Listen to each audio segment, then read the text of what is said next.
श्री स्वामी समर्थ. नमस्कार ताई आणि दादांनो, स्वामी छंद या आपल्या चॅनलमध्ये तुमचे मनपूर्वक स्वागत आहे. आज नागपंचमी आहे. त्यानिमित्ताने मी तुम्हाला नागपंचमीच्या 2 कथा सांगणार आहे. शिवाय नागपंचमीला बहिणी भावासाठी उपवास का करतात तेही सांगणार आहे. प्राचीन काळात एका व्यापाऱ्याला 7 मुले होती. 7ही मुलाची लग्न झालेली होती. त्या व्यापाऱ्याच्या 6 सुनांना भाऊ होते, पण 7व्या सुनेला मात्र कोणीही भाऊ नव्हता. त्याची ती लहान सून खूप हुशार आणि चारित्र्यवान होती. एके दिवशी घरातल्या मोठ्या सुनेनं घर सावरण्यासाठी विशिष्ट मातीची माकडी केली. ती माती घेण्यासाठी सर्व सुना एकत्र फावडं खुरपं घेऊन निघाल्या. माती खोदण्यासाठी जंगलात गेल्या. तेवढ्यात तिकडून एक नाग त्यांना जाताना दिसला. मोठ्या सुनेने लगेचच त्याला मारण्यासाठी खुरपे उचलले. तेवढ्यात लहान सुनेने तिला अडवले. त्या मुक्या प्राण्याला मारू नका, तो निष्पाप आहे असं तिने सांगितलं. हे ऐकून मोठी सून रागाने तिथून बाजूला झाली आणि तो नाग दुसरीकडे जाऊन बसला. तेव्हा लहान सुनेने नागाला जाऊन सांगितले, तुम्ही इथेच थांबा, मी थोड्याच वेळात परत येते, इथून कुठेही जाऊ नका. असे म्हणून सर्वजणी माती घेऊन निघून घरी गेल्या. परंतु त्यानंतर कामात अडकल्यामुळे लहान सून पूर्णपणे विसरली की तिनं नागाला थांबायला सांगितलं आहे. तिला ही गोष्ट दुसऱ्या दिवशी आठवली आणि ती तात्काळ त्या स्थानावरती पोहोचली जिथे तिने नागाला थांबायला सांगितले होते. नागदेव मात्र तिथेच बसलेले होते. नागाने रागाने तिला ढसण्याचा प्रयत्न केला. ते बघून ती प्रणाम करून म्हणाली, बंधुराया मला माफ करा. तेव्हा तो नाग तिला म्हणाला, तू मला बंधू म्हटले आहेस म्हणून मी तुला सोडून देतो, अन्यथा खोटं बोलल्यामुळे मी तुला ढसलो असतो. तेव्हा तिने नागाची मनापासून क्षमा मागितली. तू बंधू म्हटल्यामुळे तू आजपासून माझी बहीण आणि मी तुझा भाऊ, माग तुला काय हवं आहे असे नाग तिला म्हणाला. तेव्हा ती देखील आनंदाने हात जोडून म्हणाली, माझा देखील कोणी भाऊ नव्हता, तुम्ही माझे बंधू झालात याचा मला फार आनंद झाला. काही दिवसानंतर तो नाग मनुष्य रूपात तिच्या घरी गेला. माझ्या बहिणीला न्यायला आलोय असं उसने तिच्या घरच्यांना सांगितले. त्यावेळी घरचे मात्र नकार देतात. हिला कोणीही भाऊ नाही असं सांगतात, पण तो दूरच्या नात्यातला भाऊ असल्याचा विश्वास तिच्या घरच्यांना देतो. त्यानंतर तिला तो आपल्या घरी घेऊन निघतो. आता वाटेत तिला तो सांगतो की मी तोच नाग आहे ज्याला तू भाऊ मानला आहेस, त्यामुळे घाबरू नकोस. वाटेत जिने अडचण येईल तिथे माझी शेपूट पकड. तिनेही त्याप्रमाणे केले आणि ती त्याच्या घरी पोहोचली. तिथलं धन ऐश्वर्य बघून ती आश्चर्यचकित झाली. तिथे ती आनंदात राहू लागली. एक दिवस त्या नागाच्या आईनं तिला सांगितलं की मी एका कामाने बाहेर जात आहे, तू आपल्या भावांना गार दूध देशील. तिला मात्र हे लक्षात राहिलं नाही आणि तिने गरम दूध त्या नागांना पाजलं. त्यामुळे त्या नागाचे तोंड पोळले. त्यामुळे नागाची आई आता फार रागवली, पण नागाच्या समजावण्याने ती शांत झाली. तेव्हा नाग म्हणाला, बहिणीला आता तिच्या घरी पोहोचवून द्यायला पाहिजे. त्यावेळेस नागबंधू व त्यांच्या वडिलांनी तिला भरपूर सोने, चांदे, हिरे, मानके, कपडे घेऊन तिला तिच्या घरी पोहोचवले.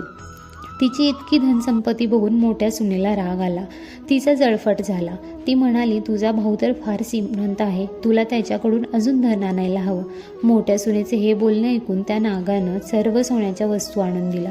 त्या मोठ्या सुनेने झाडूसुद्धा सोन्याचा मागितला तर तोही आणून दिला. एकदा लहान सुनेला नागाचे एक सुंदर हिरे मानकाचं हार दिला. ज्याची कीर्ती तिथल्या राणीपर्यंत पोहोचली. तिनं राजाला सांगितलं की मला तो हार हवा आहे. राजानं फरमान सोडलं की त्या धनिकाच्या सोनेचा तो अद्भुत हार आणून द्या. धनिकानेही घाबरून सुनेकडून तो हार मागून घेतला. त्या सुनेला यामुळे फार दुःख झाले. तिने नागाला प्रार्थना केली, राणीचं माझा हार हिसकावून घेतला आहे, तुम्ही असं काहीतरी करा की जोपर्यंत हार राणीच्या गळ्यात असेल तोपर्यंत तो नाग बनेल आणि जेव्हा तो परत माझ्याकडे येईल तेव्हा परत तो हिरे माणकाचा हार होईल. नागाने तसंच केलं. तो हार राणीनं गळ्यात घातल्यावर त्याचा नाग झाला आणि राणी जोरात किंचाळून रडू लागली. ते बघून त्या सुनेला राजानं ताबडतोब बोलावून घेतलं. धनी सुनेला घेऊन राजा दरबारामध्ये हजर झाला. राजाने तिला विचारलं, तू काय जादू केली आहेस, खरं सांग, नाही तर तुला शिक्षा करेन. तेव्हा सून म्हणाली, महाराज माफ करा, पण हा हारच असा आहे की माझ्या गळ्यात हिरे माणकाचा असतो आणि इतरांच्या गळ्यात नाग बनतो. राजानं हे ऐकून तो हार सुनेला देत म्हटलं, आता घालून दाखव. तिने तो हार घालताच तो हिरे माणकाचा झाला.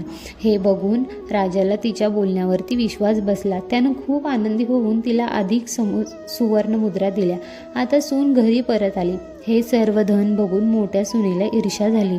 तिनं मग लहान सुनेच्या पतीला सांगितलं, तुझी पत्नी कुठून तरी धन आणत आहे, ती कुठून आणते हे तिला विचार. त्याप्रमाणे तिच्या पतीने तिला विचारलं, हे धन तू कुठून आणत आहेस? तेव्हा तिने परत नागाचे स्मरण केले. त्यावेळी नाग तिथे प्रकट झाले आणि त्यांनी सांगितलं की माझ्या या बहिणीवर जर कोणी संशय घेतला तर मी त्याला दंश करेल. ही माझी बहीण आहे. हे ऐकून लहान सुनेचा पती आनंदित झाला. त्यानं नागदेवताचा यथायोग्य सत्कार केला आणि त्याच दिवशी नागपंचमी साजरी केली जाते. तेव्हा स्त्रिया नागाला आपला भाऊ मानून त्याची पूजा करतात. आता दुसरी आपण आख्यायिका बघूया. आता या आख्यायिकाप्रमाणेच अजून एक आख्यायिका प्रचलित आहे की नागपंचमी का बनवली जाते. आता ह्या सर्व आख्यायिका पुरातन काळातील आहेत. दुसरी आख्यायिका अशी आहे की फार पूर्वीच्या काळाची गोष्ट आहे. एक आटपाट नगर होतं. तिथे एक शेतकरी राहत होता. त्याच्या शेतात एक नागाचं वारूळ होतं. त्यावेळी श्रावण मास चालू होता आणि तो दिवस नागपंचमीचा होता. शेतकरी नेहमीप्रमाणे आपला नांगर घेऊन शेतात आला. आपलं शेत नांगरायला सुरुवात केली. नागाची बिळं मातीच्या खाली असल्यामुळे त्याला ती बिळं दिसली नाहीत आणि नांगरता त्या बिळावरती गेला आणि त्या बिळामध्ये नागाची छोटी छोटी पिल्ले होती. त्यांना ती नांगराचं फाळ लागला आणि ती लहान असल्यामुळे लगेचच मेली. शेतकऱ्याचे त्या लक्षातही आले नाही. तो आपलं शेत नांगरून निघून गेला. शेतकरी गेल्यानंतर काही वेळाने नागिन तिथे आली. शेत नांगरल्यामुळे तिला तिचं वारूळ दिसत नव्हतं आणि आपली पिल्लंही ती आपलं वारूळ शोधू लागली, पण तिला तिथे वारूळही दिसलं नाही. आता पिल्लंही नाही. तिला एका बाजूला नांगर दिसला. त्या नांगराला रक्त लागलेलं होतं. तेव्हा मात्र तिला कळलं की या नांगरामुळेच माझी पिल्लं मेली. तिच्या मनामध्ये राग आला. ज्याप्रमाणे त्या नांगरामुळे शेतकऱ्यानं तिला निर्वंश केलं होतं, त्याचप्रमाणे तिनं शेतकऱ्याला निर्वंश करायचं ठरवलं. रागातच ती त्या शेतकऱ्याच्या घरी गेली. शेतकऱ्याला व त्याच्या बायकाला तिनं दंश केला. त्याबरोबरच सर्वजण मरून पडले. पुढे तिला असं समजलं की त्याची एक मुलगी परगावी आहे, तिला जाऊन दंश करावा. म्हणून ती नागिन निघाली. ज्या गावी मुलगी दिली होती त्या ठिकाणी ती आली. ती तिच्या घरात शिरली, पण त्याने समोर जे पाहिले त्यामुळे ती अगदी स्तब्ध झाली. त्या मुलीनं पाटावर नऊ नाग पकुळे काढले होते. त्यांची ती पूजा करत होती. दुधाचा नैवेद्य दाखवत होती. नागाला लाह्या दुर्वा वगैरे वाहिल्या होत्या. मोठ्या आनंदाने पूजा ती करीत होती. हे पाहून ती नागिन संतुष्ट झाली. तिने नैवेद्याचं दूध पिले आणि समाधानी झाली. चंदनात आनंदाने लोळली. शेतकऱ्याची मुलगी प्रार्थना करत होती. हे सर्व पाहून त्या नागिनीला आपण केलेल्या कृत्याचे वाईट वाटले. तिने विचार केला की ही आपल्या इतक्या भक्तीने पूजते आहे, आपलं व्रत पाळते आहे आणि आपण तिच्या बापाला निर्वंश केलं, हे चांगले नाही. ती नागिन तिच्यावरती प्रसन्न झाली आणि तिने तिच्या वडिलांच्या पूर्ण कुळाला जिवंत केलं. अशी ही नागपंचमीची दुसरी कथा होती. आता आपण पाहूया नागपंचमीचे नियम व महत्त्व. श्रावण महिन्यातील पहिला आणि महत्त्वाचा सण म्हणजे नागपंचमी. नाग या प्राण्याबद्दल आदर व पूज्य भावना समाजात रुजवण्यासाठी हा सण पाळला जाण्याची परंपरा आहे.